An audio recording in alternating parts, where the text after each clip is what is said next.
So welcome to Braunston, possibly the most famous location on the network. I struggle to think really of many places that encapsulate what it is about UK canals that makes the world envious of what we've got. And I think Braunston is one of those places. The whole place reeks of history. You can feel it, you can sense it, you can see it, it's still visible. Everything, the buildings are here, just the way the village sits up above it, the wrought iron bridges, the old working docks, the working boats that are littered around here. Everybody knows about Braunston. It's kind of the heart of the UK network, I suppose. So, an Act of Parliament in 1769 granted permission for a canal to be cut from Longford, just outside Coventry, through to Oxford. And that's coming via Rugby, Hillmorton, Braunston, Knapton, down to Banbury, down to Oxford, onto the Thames to get to London. So by 1774, it had reached Knapton, so that was through here. So back in those days, the Grand Union, or the Grand Junction as it was once known, didn't exist. So all that this side didn't exist. The Oxford Canal came through that bridge. So it was a sharp turn into there, so it was a sharp right off the main canal and went through here. This was a wharf, which is now a marina, and the canal headed off in that direction on its twisting contour route through to Knapton. So again, James Brindley was responsible for surveying and setting off and being in control of the initial project. He obviously died before he saw the end, but again, it was a Brindley contour canal. Here you can see the intricacies of all the different little loops and turns that have been taken out over the years. There's nothing quite says UK canals like Braunston does. Braunston has just got everything. It's got a significant junction here. The history is intense. The amount of traffic that has come through here over the last 200 years is just incredible. We were still working these canals well up into sort of the mid 20th century. It embodies everything there is about this green and pleasant land, I suppose.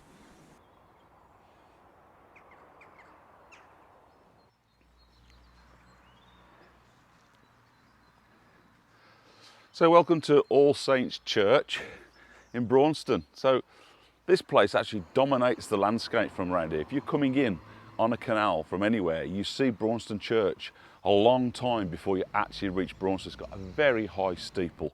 It's a beautiful church, beautiful old graveyard. I'm sure there's a lot of boating families buried in here. I find graveyards quite an incredible place to be, really. There's something very peaceful about graveyards. They're not scary at all. And I have to say I'm slightly intrigued at what is under the ground and what people were buried with and things like that. There's a lot of history under the ground. I'd quite like to exhume some of these guys. Not if they've only been dead a couple of decades, you know, still, you don't want them sticky still, do you? You don't want them sticky. Here lies the grave of Rear Admiral Oliver John Jones, Royal Navy. Look at that. Died in 1878. So this is a gravestone of a young girl aged just 1 year and 6 months. I always find it really sad that, you know, that's back in 1878. It also says also 4 others of their dear infants.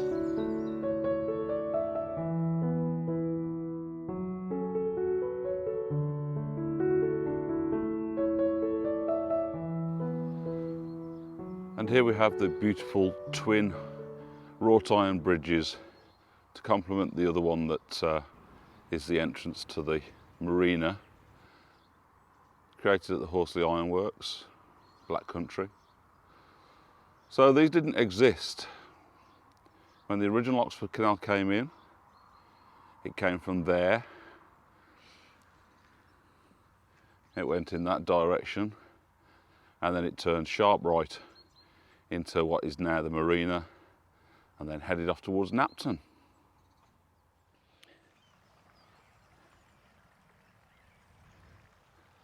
So it took a full 21 years to complete the canal from Longford in Coventry down to Oxford. It was beset with problems, it was beset by financial issues again, and it took a long time, but by 1790 it was up and running, and it was for 15 years the busiest section of the total Canal UK network, because it was getting stuff from the Midlands to London and vice versa.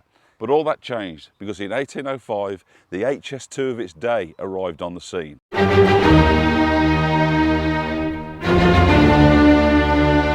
The Grand Junction Canal, carving its way up from Brentford in London.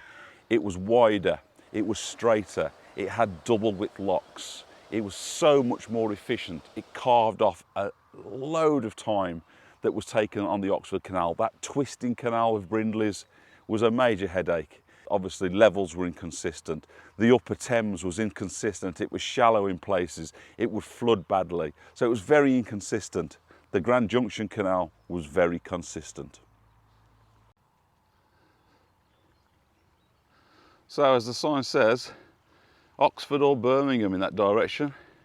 A few miles down there you get to Napton Junction, where you go right to head towards Warwick and ultimately Birmingham, and you carry on and bear to the left to go onto the Oxford Canal heading down towards Banbury. You see, it was 1790 when the Oxford Canal was built, so that was there first, that already sat there.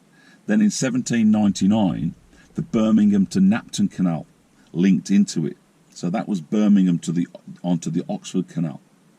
It wasn't until 1805 that the Grand Junction became part of that network as well. So the little bit in between the Birmingham to Napton and the Grand Junction, this bit belonged to the Oxford Canal Company. And that's where they were going to charge the money. So any boaters wanting to come from the Midlands or from London to the Midlands were kind of forced, sort of, to go down and pay the excessive toll on that. There was an alternative, and that alternative was the North Oxford, around through Hillmorton, Rugby, Coventry.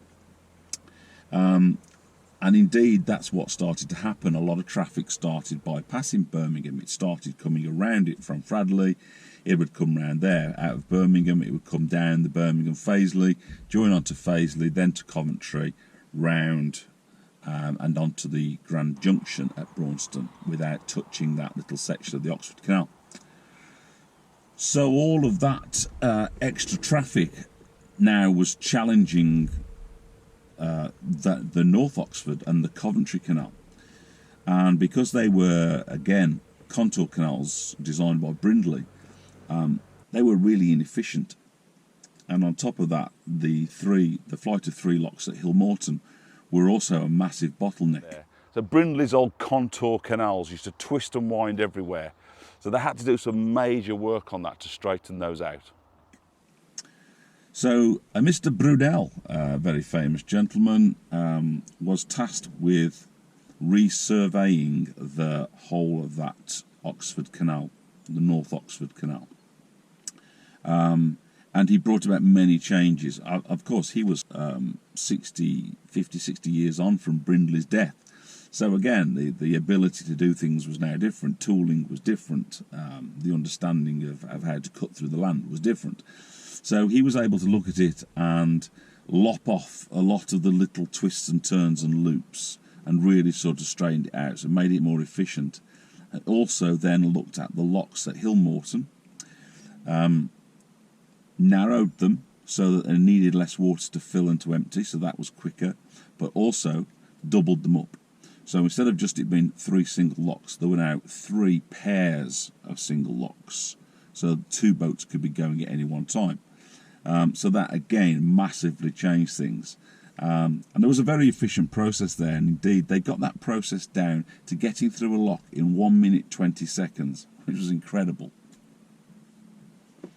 So with the straightening and the efficiencies and all that sort of stuff that they did on that North Oxford Canal, they ended up with some decent straights. One of those straights is called the Barbie Straight.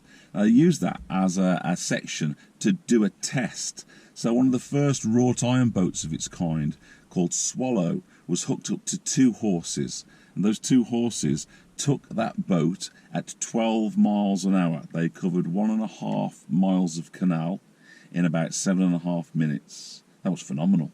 That wouldn't go down very well on Facebook, would it? So with the Grand Junction, 1791, surveys were carried out between Braunston and Brentford by a William Jessup to ascertain the feasibility of running a canal between those 2 points. In 1793, the bill was actually passed and work commenced immediately. So by 1796, traffic was already starting to travel between Braunston and Windmill. They obviously had a few issues with the tunnel, which is why it's got a bit of a kink in the middle. Shifting sands, I think they called it, or something like that. So ended up with a bit of a dog leg in the tunnel. So in 1797, they reached Blisworth. So again, they didn't have the ability to do the tunnel at that point. The canal had already met the other side as well. It was coming up from Brentford, so it was on the other side of the hill. So for a while, they actually built a roadway, so they would transport the goods off one boat on the south side of the hill, over the top, and put it onto a boat on the other side. So the mighty Blisworth Tunnel was eventually finished in 1805, and traffic flowed from Braunston to Brentford on the Grand Junction Canal. So here we are up at Braunston Top Lock, at the site where there used to be the old Anchor Inn, which was demolished just after World War II. Now originally the Anchor Inn was a water mill, and that ceased being a water mill when the Grand Union was cut through because it took away the water source. So the windmill that's in the village up on the hill next to the church was given to the miller as compensation for his loss of the water mill. Now, apparently the foundations of what was the pub, the Anchor Inn, are up here somewhere, but I'm suspecting they might be under that or in the back garden of that, maybe up there, I'm not sure. I mean, that doesn't look sort of 200 years old to me, so I think that's potentially built on top of what was the Anchor Inn. Somebody may be able to put me right on that. And so this windmill behind me was built as compensation for the miller, the guy who owned the watermill at the Top Lock. The watermill which then went on to become the Anchor Inn. So it was no longer needed as a watermill because the water source was taken away when the Grand Union Canal was created. So they built the windmill for him as compensation for that. There's a couple of stories behind the windmill. It used to be castellated apparently, prior to it having a dome top. And there was a tragic accident here once when one guy was working up on the sails. The wind blew, the sails turned, and he fell 80 feet to his death. So there's always something, isn't there?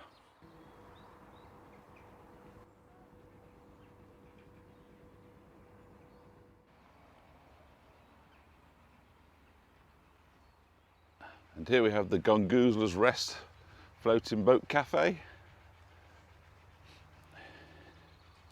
Well known across the network. And on to the Stop House at Braunston. Stop House, Toll House, call it what you will. Often hexagon shaped, these sorts of buildings. I don't know why. I suppose so they could put windows on different aspects so nobody could be missed out from having to pay their tolls. So apparently there was a stop lock here. It was a single lock.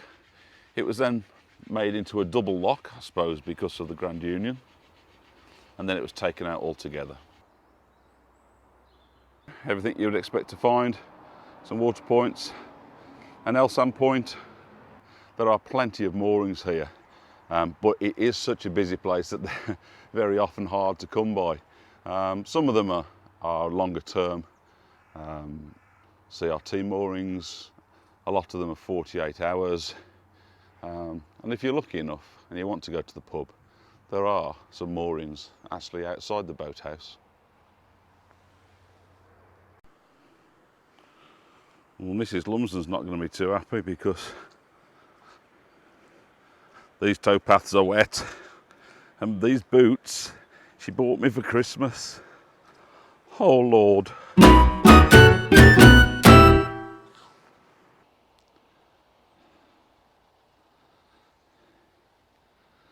So the Admiral Nelson at lock number 3, very popular this pub, particularly with gongoozlers in the summer, sitting there watching the canal traffic go by. And that's a beautiful old vessel.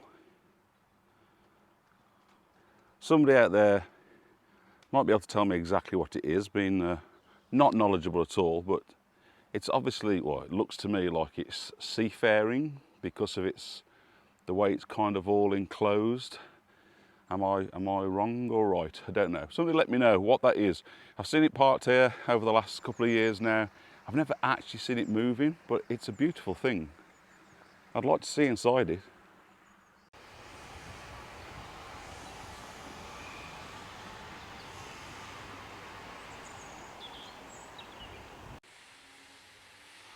That's Braunston Bottom Lock.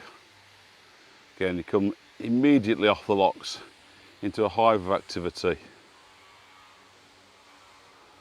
Boat docks, lots of working going on down here, lots of holiday companies, holiday boats moored up due to the pandemic. And there typically we have the old pump house, which would have been taking the water, throwing it up into the top of the flight to make sure we've got some water to bring the boats down.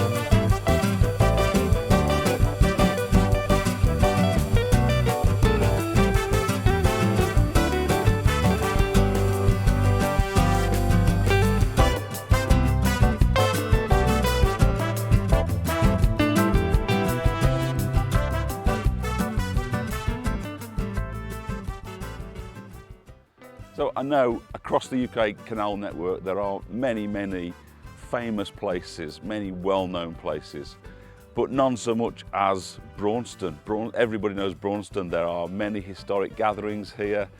Gongoozlers come from all over. There's this fantastic junction of all the different canals, the history that goes with it, the locks, the tunnel, the old buildings, the bridges. It's just got everything. So it's a thriving community. It's a beautiful village up on the hill. There's like a ridge. There's 4 pubs, a beautiful church, a windmill. It's just got everything. It's a really beautiful place to visit, and it still thrives as the heart of the canal network.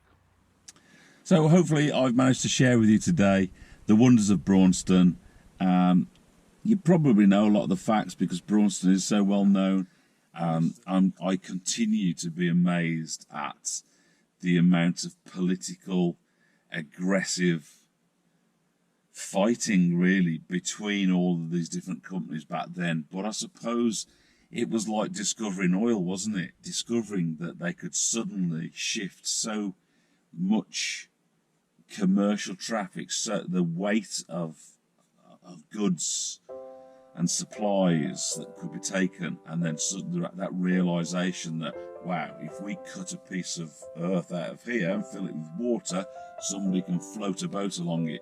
And if we do that between this town and this town, we can charge that. It makes common sense, doesn't it? But I think once that realization happened back in the 18th century, it was like a gold rush, and I think everybody was just clambering to put a more efficient piece of water there that could get something from A to B as quickly as possible.